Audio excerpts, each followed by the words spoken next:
If I'm being honest, I can trace every crack in my relationship back to almost a year ago. Back then, it didn't feel like the beginning of the end, just the start of something different and uncomfortable. If only I'd known that that one decision would lead to so much worse. My boyfriend Winston and I had been fine before then, better than fine, really. We met in college, and it didn't take long before we started dating. We'd been together for years before it happened. We had plans, or at least the beginnings of them. We were even seriously considering finally moving in together, something we'd been dancing around for too long. Everything felt like it was falling into place. And then, almost a year ago, Winston got promoted. It was a good promotion, a career-changing one, the kind that comes with a transfer to a new city and a huge salary boost. He loved his job and always had, so of course he wanted it. He wanted the new opportunity and the increased pay. Who wouldn't? But he was hesitant, not because he didn't want it, but because he knew exactly how I'd react to the news. And even knowing that, instead of telling me right away and being honest about something that huge, he kept it from me for a long time. And when he finally told me, when he sat me down and explained that he'd been offered the promotion and he'd already decided to take it and he was moving in a few weeks, I lost it. Not screaming or breaking things or anything dramatic like that, but dramatic in my own way. I avoided him. For 2 whole days, I didn't speak to him, just so he'd feel even an ounce of the hurt I felt when I realized he'd kept something so important from me. I knew it was a good opportunity. Of course, I knew that, and I knew that he'd be stupid not to take it. But a part of me still wanted to talk him out of it. I still wanted him to choose me and the life we'd been planning. But I couldn't say that. I never said any of that out loud, though. I didn't want him to think that I wasn't supportive of him. So when we finally made up, I swallowed all of that and essentially gave him my blessing. I told him we could try long distance and that we'd make it work. In my head, I convinced myself it wouldn't even be that hard. We'd have virtual dates and scheduled calls and regular visits. I thought we'd be fine. I'd never been in a long-distance relationship before, so I was, admittedly, very naive about the whole thing. Months after he moved, after week of missed calls and texts that took hours, sometimes a whole day, to get responses, I realized how wrong I'd been, how completely stupidly hopeful. Still, I tried. I tried so hard to make it work. I planned virtual movie nights. I called regularly, even when I knew he wouldn't pick up. When work allowed, I visited him more than he visited me, if I'm being honest. But none of it mattered. It just genuinely felt like Winston didn't care anymore or didn't care enough to me. I was bending over backwards and he was barely putting in effort. I understood that his new job took a lot out of him, but it just got too much for me. It was almost like he'd become a different person after he moved. Always busy and exhausted. It was like he was always somewhere else mentally and physically. The old Winston would have never wasted a chance to fawn over me, to shower me with attention, or to be present. Every time I complained, he told me I was overreacting. He would say that I was being too sensitive and overthinking things. Then he would make promises to visit more, promises I knew he wouldn't keep. He'd talk about our future together and say things like, "It'll be better when we're married. We'll buy a house together somewhere between cities once we're settled." But no proposal came, and I'd heard all of those promises before. I was tired of them and of him. Eventually, I just snapped. I started matching his energy, acting distant and nonchalant, and giving him exactly what he gave me, bare minimum effort. He noticed faster than I expected and confronted me about it, which spiraled into a fight. He said I was pulling away. I asked what he expected, since there were now hundreds of miles between us. It was messy and emotional, and it ended with me cutting the call abruptly. No apologies and no sorting anything out. After that, I tried to distract myself from him and the unrecognizable mess our relationship had become. And that was when Haley came back into my life. Haley and I had been friends years ago. She was pretty different from me. She was loud and chaotic, unapologetic herself. She was the kind of friend who could drag you into fun without warning. The kind who made memories and mistakes at the same time. She could be more than a little much, and so Winston had never liked her. He wasn't controlling, and he never directly told me to drop her or anything, but he made comments over the years about how I was entering a new phase of my life, and maybe it was time I didn't cling to old habits and old people. He would talk about how Haley was impulsive and self-centered and always pulled me into drama, and deep down I agreed with him. So I slowly let my friendship with Haley die. After the fight with Winston, though, and by sheer coincidence, Haley texted me out of nowhere days later, like the universe was making some kind of joke. She asked if I wanted to grab coffee and catch up, and I said yes without thinking twice. Yes, because I needed a distraction, and yes, because I was lonely and she was offering company. I couldn't have known that saying yes to that coffee date would turn my entire life upside down. I could never have imagined that showing up to that cafe meant that I was already setting something in motion that would change everything, because that was where I met him, and things went downhill from there. That cafe was the beginning of the end, and I walked into it like it was nothing. Haley was running late, which honestly wasn't surprising. I'd forgotten just how bad she was with time until I sat there scrolling through my phone, watching the minutes pass. I eventually gave up waiting and ordered my drink anyway, and when the barista finally called my name, I walked up to the counter. At the same moment, someone else stepped up beside me. I didn't really look at him or pay attention to him. I was annoyed at Haley and just wanted my coffee. But then his hand reached out before mine could and picked up the cup. I turned, snapped at him, and told him that it was my order. He looked genuinely confused for a second before this amused look crossed his face. He laughed lightly, which only made me more irritated, and he said, "I guess your name is Noah, too." It took me a second to process that, and when it clicked, I couldn't help a small smile at the ridiculousness of the situation. The barista pointed out that the drink was his, and mine was still being made. I stepped back, more a little embarrassed, but before I could find a corner to hide my face in, he offered to wait with me. He said it like it was only fair since he'd unintentionally dragged me up to the counter early. And he was so effortlessly charming and nice about it that I ended up agreeing. He stood next to me while I sat on one of the stools by the counter, and he asked about my name. I shrugged and told him it wasn't anything serious. My parents had wanted a boy and were already committed to the name. They didn't bother to rethink or change it when I turned out to be a girl. No. He laughed at that and then said we had shocking parents in common. He explained that he'd been unplanned and arrived at a time when his parents had no idea what they were doing. It was strange hearing him open up like that so quickly since we didn't even know each other. But it didn't feel awkward or too personal. It felt oddly normal. And because he opened up so easily, I found myself telling him more than I usually tell strangers or just anyone really. I told him my parents spent years hoping I'd at least like boy activities like sports, so I could bond with my dad. But I drifted straight into art instead, completely uninterested in football or anything remotely athletic. As I talked, he listened intently, smiling here and there, and it was during those moments when I really noticed how handsome he was. We kept talking, and I was surprised at how easy it was to laugh with him. He had this calm, warm presence and an easy way of phrasing things that made conversation feel effortless. I got so pulled into it that I completely forgot about Haley being late, and by the time she finally walked into the cafe, both of our drinks were already halfway gone. I told him I had to go and gestured toward Haley. I was startled by how much I didn't want the conversation to end. He smiled at me and said that if I ever wanted to talk again, about parents or really just anything at all, I could always find him there. He was there almost every afternoon for his lunch break. We parted ways, and I knew I'd probably never see him again. I was surprised, though, that I felt this strange, hollow feeling in my chest at the thought. It was ridiculous, and I knew it, but it didn't stop it from happening. When I sat down with Haley, she immediately asked who he was, but I brushed it off and acted like it wasn't worth talking about. Then I asked how she'd been, and he was immediately forgotten as she launched into a long rant about what had been going on in her life. When I got home later that day, my mind kept drifting back to him. I replayed the whole interaction more times than I was proud of. Even though I kept telling myself it didn't matter, and I'd never see him again, the thoughts didn't stop. The next night, Winston called and we sorted things out, kind of. He apologized for snapping, said he'd been stressed, and again promised to visit soon.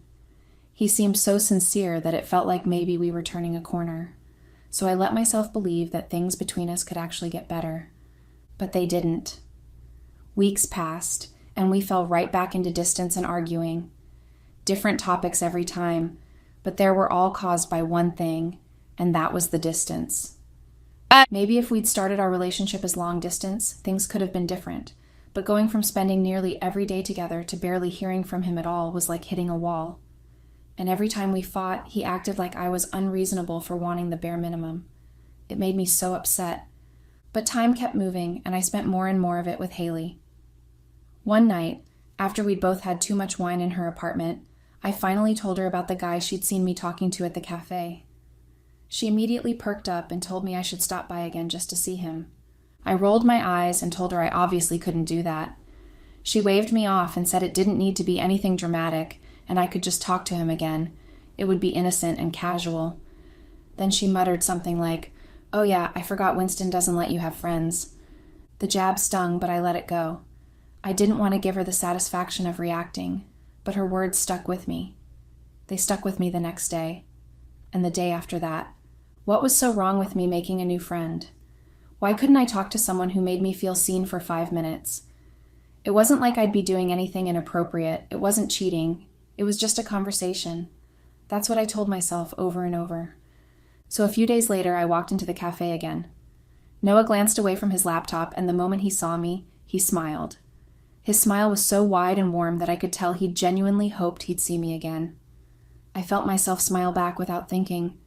And I didn't know it then, but stepping into that cafe again was the worst mistake of my life.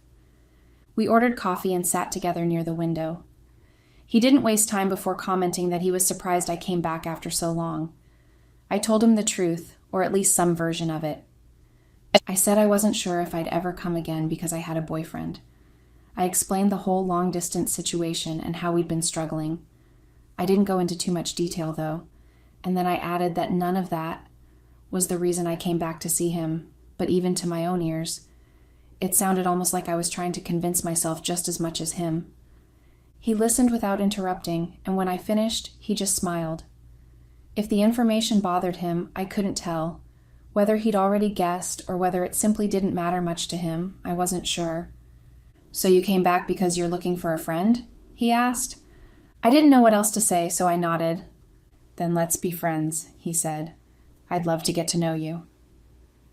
And that was the start of it. It was all so normal and harmless at first. If someone had grabbed me by the shoulders right then and told me what it would eventually become, I would have walked straight out of the cafe without looking back. But no one did, so I stayed. In the weeks that followed, I found myself at that cafe almost every other day. It wasn't intentional at first. I would tell myself I was just stopping by because I was in the area, or because I needed caffeine, or because the silence in my apartment felt too loud. But somehow, no matter how loose my reasoning was, I always ended up there.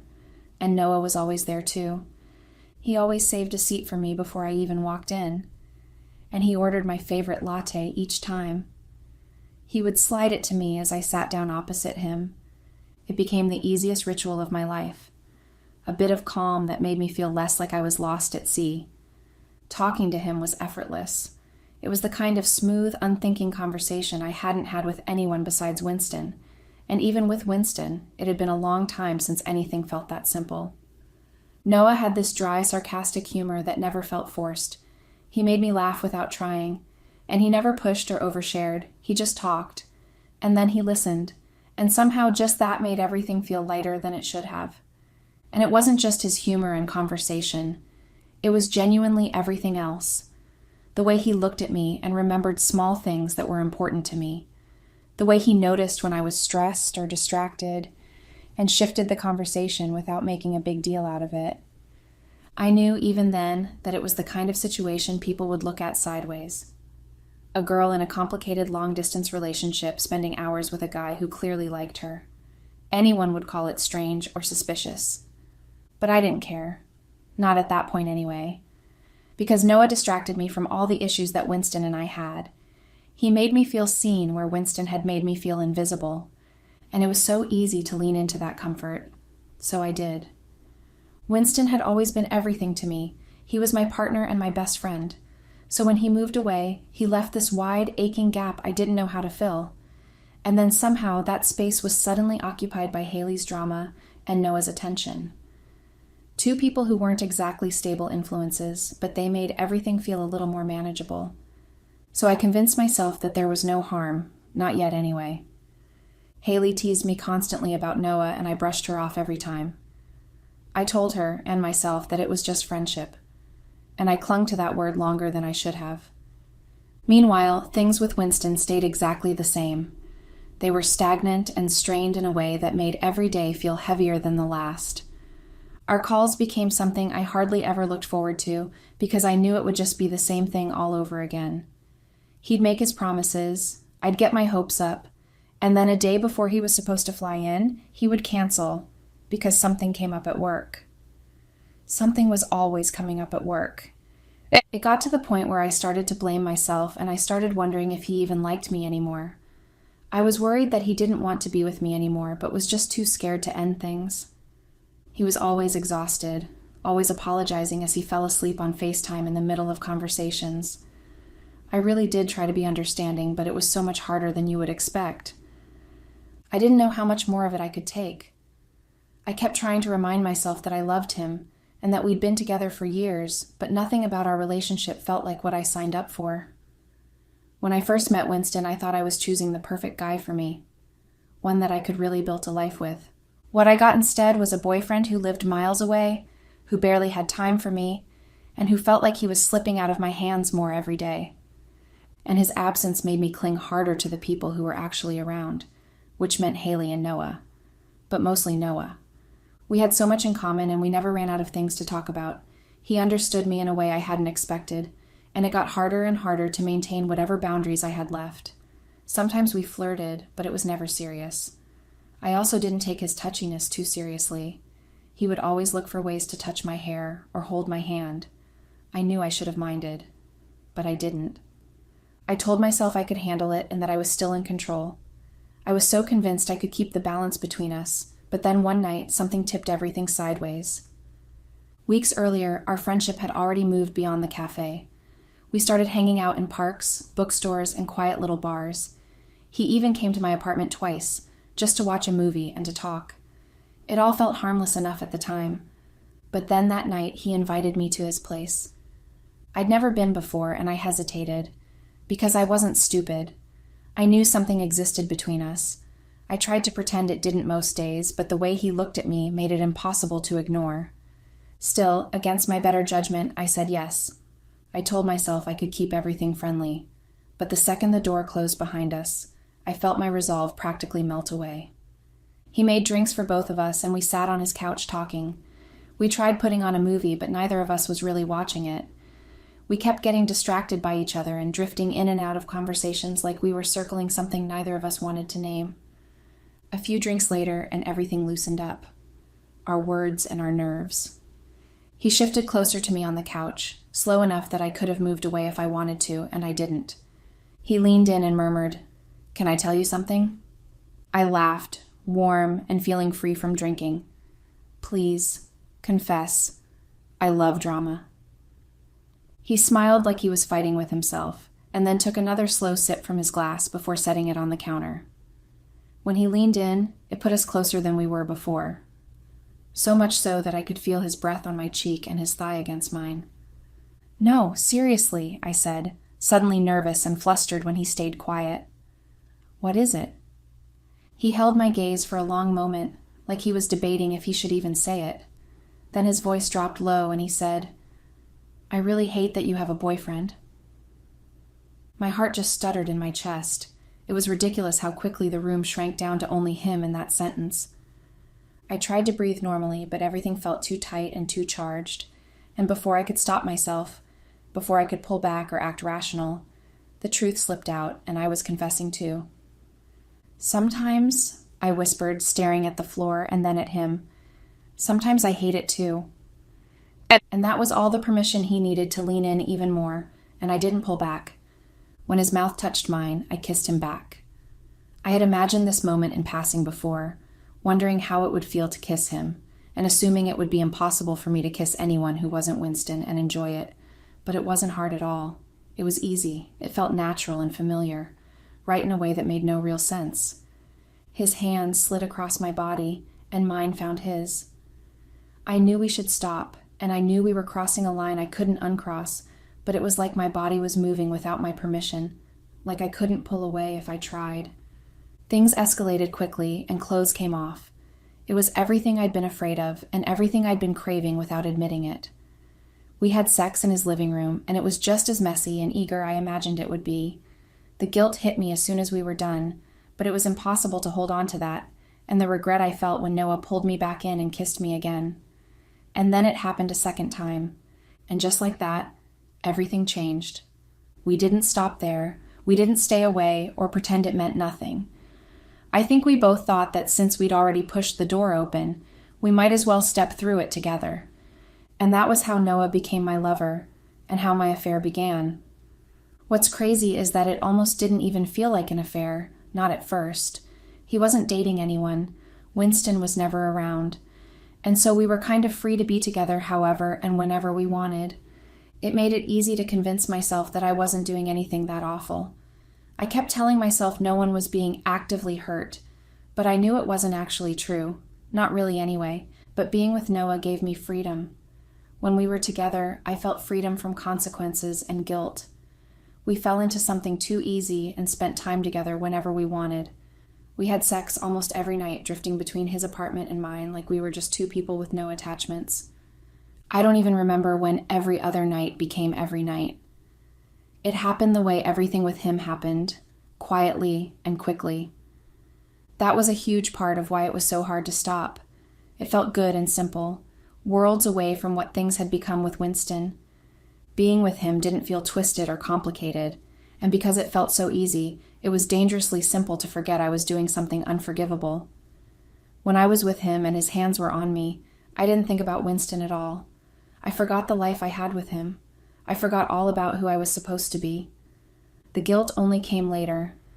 It sat heavy in my stomach the second I was away from the distraction that Noah brought. It waited until I was alone to settle in. It got even worse when Winston called, especially when he'd ask how I was doing or tell me he missed me. It almost burned when he would mention marriage again and talk about our future. I would feel so sick when he would go on about how he couldn't wait to call me his wife. Those were the moments that suffocated me. But even then, I couldn't let either of them go. I loved Winston, deeply. He'd been my partner for years, but Noah made me feel alive again, alive in a way that made me scared to lose it. So I convinced myself I needed more time, more nights with both of them before I made any decision at all. Then one night, a few weeks into the affair, Winston called. I had just come back from Noah's place. I panicked before I picked up, and it must have shown because Winston noticed something immediately. "You sound off," he said. "Did something happen?" "No," I told him too quickly. "I'm fine." I tried to focus on him and to be present. I tried to sound loving as I could, but that was hard to do when my mind kept drifting back to Noah. Winston asked again if something was wrong, and he was looking at me with what looked like suspicion. Like something in him sensed something he just couldn't place. I brushed it off and I lied. I smiled when I told him again that everything was fine. Then I changed the subject, but I could tell he didn't believe me, and he still thought something was wrong. But he let it go because he trusted me. Probably because he trusted me. After we ended the call, I sat in my room with my stomach twisted into knots of guilt, relief, and something disgusting in between. It hurt to lie to Winston like that, but I knew I couldn't tell him the truth. A few days later, I slept over at Haley's. We got a little drunk like we usually did when I was at hers. At some point, she kept teasing me and bothering me to get more information about Noah, and before I knew it, the truth just spilled out. I told her everything. Haley just looked at me for a long moment and then smiled like she'd seen it coming. "I already knew it, or at least I suspected, but you just confirmed it." She told me. "I didn't know you had in you," she teased. Later that night, after we drank more than enough and watched too much TV, she suggested we host a game night that weekend. "Invite Noah," she said, grinning. "I want to meet him." Immediately, my stomach tightened. Bringing Noah into a group setting, mixing him with my friends and letting Haley stir things up, it felt like the recipe for something awful. And even though I knew it was an idiotic move, I let her talk me into it. She wore me down, and eventually I said yes to everything. The days before the game night, I found myself really contemplating my relationship with Noah. I liked him. I knew I did. But I also couldn't deny that a bit of the spark we had died down. I didn't know if it was because of my guilt or something else. I just knew that I didn't feel the same urgency to see him all the time like I usually did. I knew it wouldn't last when it started anyway, so I started to think maybe it was time to finally call it quits. I ended up making the decision to just end things after the game night. We would have one last night of fun together, and then we could part ways. It was all so simple in my head, and I thought I had finally sorted things out, but I didn't know it was about to get even more complicated. The night of the game night was like any other. I'd spent the day at work and kind of avoiding Noah's messages, only replying to the one where he asked what time the games would start. Haley and I were in my apartment setting up snacks, rearranging chairs, laying out the games, and putting all the finishing touches in place. I was busy making sure the cards were arranged when I heard keys turning in the lock on my front door. My stomach dropped instantly because I knew that only one person had keys to my apartment, and he wasn't supposed to be there until weeks later at the time. I felt lightheaded as Winston walked in. I should have been excited. I should have run into his arms and kissed him like I'd missed him for months. But all I felt was dread because Noah was already on his way over, and Haley was already there. I went up to him and hugged him so he wouldn't notice anything. But always too perceptive, Winston noticed it instantly. His eyes flicked and he frowned. I could tell he was already thinking Haley was somehow the reason I was being weird. "What's going on? Are you doing something?" he asked as he looked around my apartment. I pulled him into my bedroom and shut the door behind us. My pulse was going crazy, and my hands were shaking, but I tried to play it off. "It's just a game night," I told him. Haley and I kind of reconnected, and then she suggested that we do this, so we invited a few friends over. He didn't look thrilled. He'd never liked Haley, but he didn't argue. I knew he didn't say anything because he didn't want to ruin our first moment together in months. Instead, he smiled, a genuine one. "I guess I came at the perfect time then," he said. "You know I'm undefeated at card games." For the first time all night, I actually smiled. Winston had always been way too competitive for his own good. Seeing him smiling and getting excited reminded me of just how much I had missed him. I kissed him and he immediately held on to me in this desperate way that made something ache in my chest. Then he pulled back and said, "I brought you something. It's a surprise though, so I'll give it to you after everyone leaves." He promised, and there was this shine in his eye. He looked so happy that I couldn't help but feel it too. All of a sudden, I wanted the night to end so that he could give me his surprise, and then it could be just the two of us alone together. But then I remembered that people were already on their way. Noah was on his way, and I felt uncomfortable again. I quickly mentioned Noah to him. I called him a new friend I'd made at a cafe. I even gave him a quick rundown of how we'd met because of our names, but Winston was not amused. He looked bothered again but didn't say anything. He just nodded, smiled, and pulled me in for another kiss. We stepped out of the room just as Noah walked in.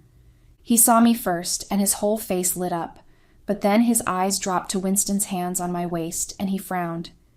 And I felt the knot in my stomach twist tighter and tighter, because I knew instantly that nothing good was going to come out of that night. Things started out almost normally, if such a thing were possible.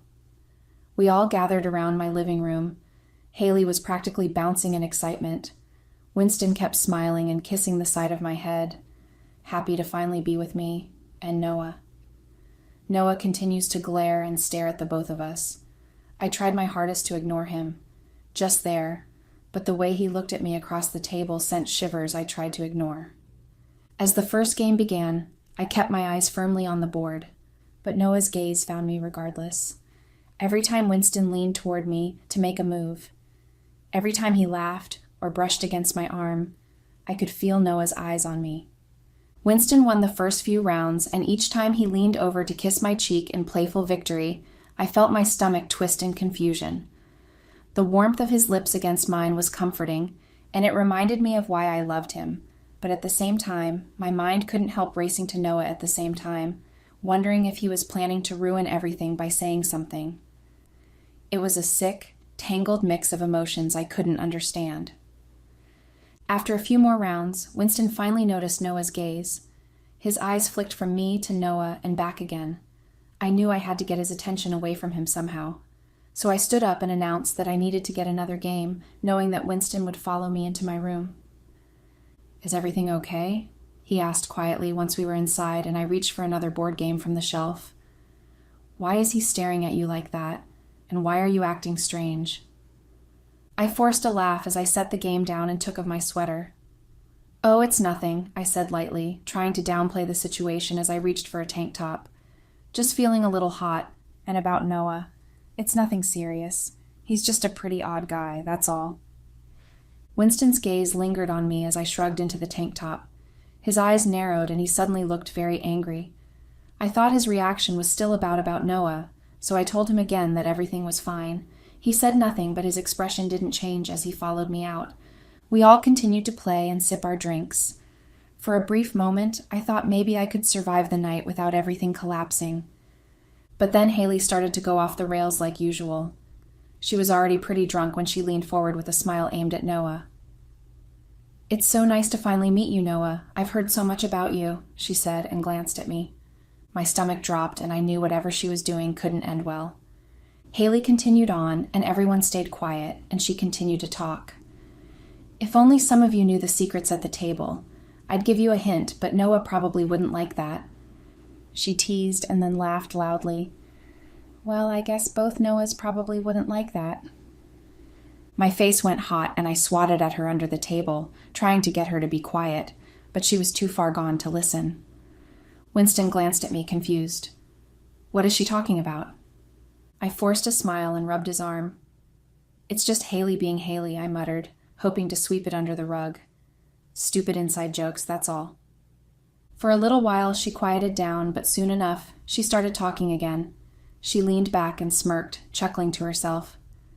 "I was thinking we could be a little immature and play Never Have I Ever," she said, "but then I'd ask something like, never have I had sex with more than one person at this table, and a certain someone would get in big trouble." Her gaze never left mine as she spoke, so it was obvious who she was talking to. I felt my heart drop to my stomach. Winston went stiff beside me.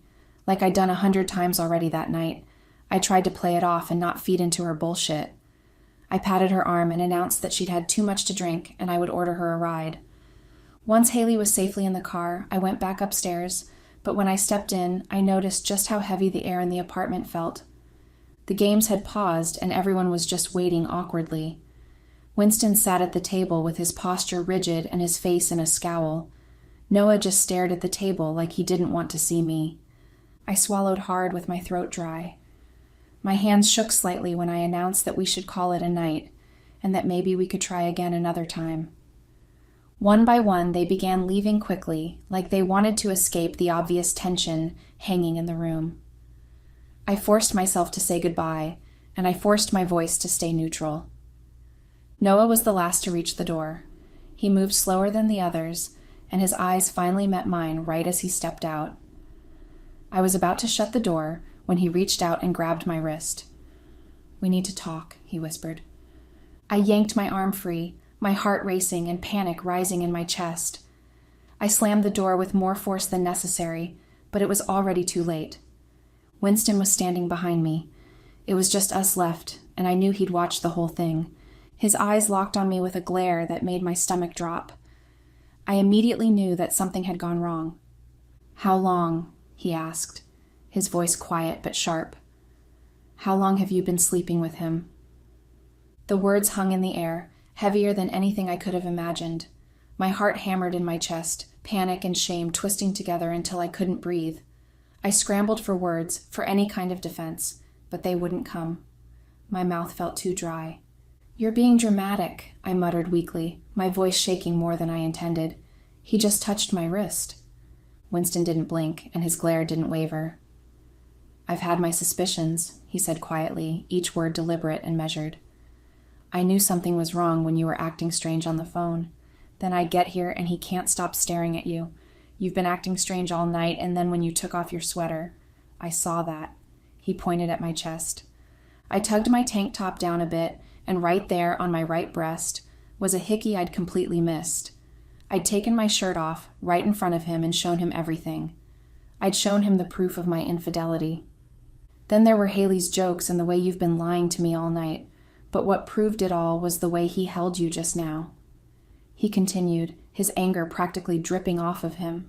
Tears were already spilling down as I tried to speak. There was really nothing I could say. There was no excuse I could give. When I finally spoke, all I could manage was a whisper. "I'm sorry," I said with my voice cracking. "I made a mistake. I didn't mean for it to happen." He closed his eyes, letting out a breath that sounded almost painful, like the weight of the betrayal sat on his lungs. "I wanted to be wrong," he said, his voice low and almost broken. "I hoped I was wrong, but I'm not." Silence fell over us, heavy and suffocating. I wanted to reach for him, to grab him and apologize. I wanted to beg him to understand, but I knew it was too late. My body felt frozen in place. He spoke again, quieter this time, almost to himself. "I was such a fool to trust you," he said. "Even when something told me things were off, I still trusted you. I'm an idiot for coming back." He pushed past me and headed for my room. I chased after him and watched him gather his things. "Winston, please, just listen to me." He'd already made his way back to the front door when he finally paused, then reached into a corner of his duffel and pulled out a small velvet box. My heart stopped completely when I saw it because I knew instantly what it was. This was my surprise, he said, his voice barely above a whisper. "I flew in to propose, just to find out all of this." I could only stare. My tears streamed freely now and my throat felt tight. "Winston, please," I begged. "Let's talk. I can fix this. We can get past this." He shook his head, and when he spoke again, his voice was colder than I'd ever heard it. "There's nothing to stay here for. At least you saved me from proposing to a whore and making the biggest mistake of my life." He grabbed his copy of my keys and threw them to the ground before he left. I crumpled to the ground where I was standing before, and tears soaked my hands as I pressed them to my face. I couldn't believe it. I couldn't believe he had been planning to marry me, and I had been cheating on him the whole time. I had put myself in that position.